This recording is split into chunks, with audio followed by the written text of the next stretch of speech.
नमस्कार, मैं संकेत और आप देख रहे हैं मुंबई आउटलुक। महाराष्ट्र के साथ झारखंड में भी विधानसभा के चुनाव चल रहे हैं। महाराष्ट्र में जहां एक ही चरण में 288 विधानसभा की सीटों पर चुनाव हो रहे हैं, तो वहीं झारखंड में 81 सीटों के लिए 2 चरणों में चुनाव हो रहे हैं। झारखंड में पहले चरण में 43 सीटों के लिए 13 नवंबर को, तो दूसरे चरण में 38 सीटों के लिए 20 नवंबर को वोट डाले जाएंगे और नतीजे 23 नवंबर को आएंगे। झारखंड में और इंडिया ब्लॉक में झारखंड मुक्ति मोर्चा यानी जेएएम, राष्ट्रीय जनता दल यानी RJD, Congress, Samajwadi party, CPI-ML और अन्य क्षेत्रीय दलों के साथ Bhajpa, all Jharkhand students union यानी आजसू व अन्य क्षेत्रीय दलों के साथ एनडीए गठबंधन चुनाव में उतरा है। राज्य में विधानसभा की कुल 81 सीटें हैं। इसका मतलब है कि जो गठबंधन 41 सीटों पर जीत हासिल कर लेगा, राज्य में उसकी सरकार बनेगी। 21 सीटों में से 44 सीटें अनारक्षित, 28 सीटें अनुसूचित जनजाति के लिए, तो 9 सीटें अनुसूचित जाति के लिए आरक्षित हैं। कुल मतदाताओं की बात करें तो चुनाव आयोग द्वारा जारी किए गए आंकड़ों के अनुसार राज्य में कुल 2.6 करोड़ मतदाता है।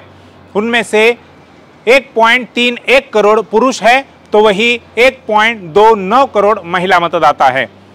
20 से 25 वर्ष के आयु वाले युवा मतदाताओं की संख्या राज्य में 66.64 लाख है। पहली बार वोट देने वाले मतदाताओं की संख्या 11.84 लाख है।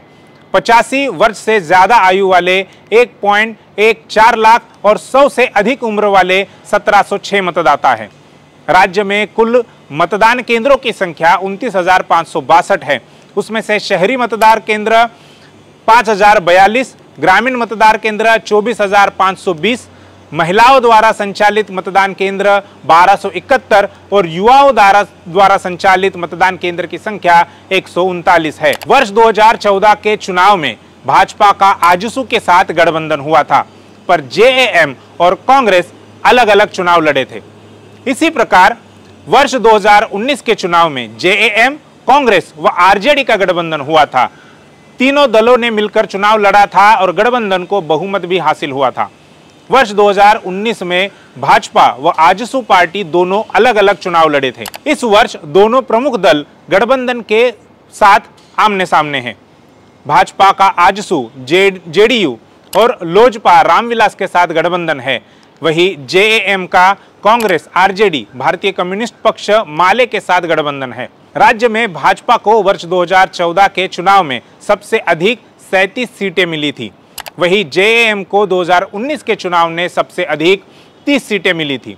वर्ष 2019 के चुनाव में कांग्रेस को 16 सीटों पर जीत हासिल हुई थी। राज्य में भाजपा का जेडीयू के साथ 2 चुनाव के बाद गठबंधन हुआ है। वर्ष 2014 और 2019 के चुनाव में भाजपा का जेडीयू के साथ गठबंधन नहीं हुआ था। झारखंड में इंडिया ब्लॉक ने आधिकारिक तौर पर अपने सहयोगियों के बीच के सीट का बंटवारा घोषित कर दिया है। झारखंड मुक्ति मोर्चा कुल 43 सीटों पर चुनाव लड़ेगा। पहले चरण में जेएएम 23, दूसरे चरण में 20 सीटों पर अपने उम्मीदवार उतारेगा। सीपीआई-एमएल के हिस्से में 3 सीटें आई है, लेकिन धनवार में बीजेपी के बाबूलाल मरांडी के खिलाफ सीपीआई-एमएल व झारखंड मुक्ति मोर्चा दोनों अपने अपने उम्मीदवार उतारेंगे, जिनके बीच दोस्ताना मुकाबला देखा जा सकता है। आरजेडी 6 सीटों पर अपने उम्मीदवार उतारेगी। वही बात करें एनडीए की, तो उसमें सबसे अधिक सीटें भाजपा लड़ने जा रही है। भाजपा के खाते में 68 सीटें हैं। आजसू को 10 सीटें, नीतीश कुमार के जेडीयू के खाते में 2 सीटें और लोजपा रामविलास को केवल मात्र 1 सीट पर ही चुनाव लड़ाने का मौका यहां पर दिया गया है। झारखंड में हुए अब तक के 4 विधानसभा चुनाव पर नजर डालें तो किसी भी दल को अकेले के दम पर बहुमत नहीं मिला है। इसी कारण झारखंड में पिछले 24 सालों में 13 बार मुख्यमंत्री की शपथ दिलाई गई है।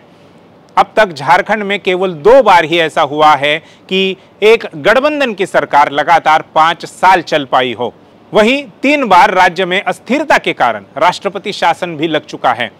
झारखंड राज्य का गठन वर्ष 2000 में किया गया था और बीजेपी के बाबूलाल मरांडी राज्य के पहले मुख्यमंत्री थे।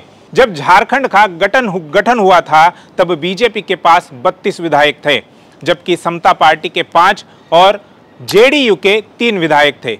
सरकार तो पूरे 5 साल चली थी, लेकिन बीच में ही बाबूलाल मरांडी की जगह अर्जुन मुंडा को मुख्यमंत्री बनाया गया था। अब वर्ष 2024 में झारखंड में 5वीं बार विधानसभा के चुनाव होने जा रहे हैं। इस बार भी किसी को बहुमत मिलेगा या नहीं, ये तो 23 नवंबर को ही पता चलेगा।